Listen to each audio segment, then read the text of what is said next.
వరంగల్ జిల్లా వర్ధన్నపేట మున్సిపాలిటీ ఎన్నికల్లో బీఆర్ఎస్ ప్రచారం జోరందుకుంది. మాజీ ఎమ్మెల్యే ఆరూరి రమేష్ బీఆర్ఎస్ అభ్యర్థులతో కలిసి ఇంటింటికి ప్రచారం నిర్వహించారు. బీఆర్ఎస్తోనే అన్ని వర్గాల అభ్యున్నతి సాధ్యమని పేర్కొన్న ఆయన కాంగ్రెస్ ప్రభుత్వం 2 ఏళ్లలో వర్ధన్నపేటకు చేసిందేమీ లేదని విమర్శించారు. గ్రామ పంచాయతీగా ఉన్న వర్ధన్నపేటను మున్సిపాలిటీగా మార్చి 200 కోట్లతో అభివృద్ధి చేసిన ఘనత బీఆర్ఎస్కే దక్కుతుందన్నారు. అభివృద్ధి కొనసాగాలంటే బీఆర్ఎస్ అభ్యర్థుల్ని భారీ మెజారిటీతో గెలిపించాలని ప్రజల్ని కోరారు ఆరూరి రమేష్.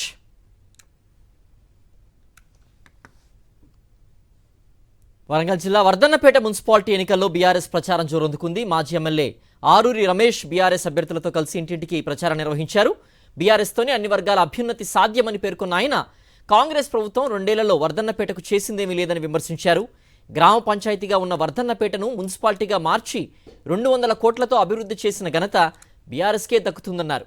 అభివృద్ధి కొనసాగాలంటే బీఆర్ఎస్ అభ్యర్థుల్ని భారీ మెజారిటీతో గెలిపించాలని ప్రజల్ని కోరారు ఆరూరి రమేష్.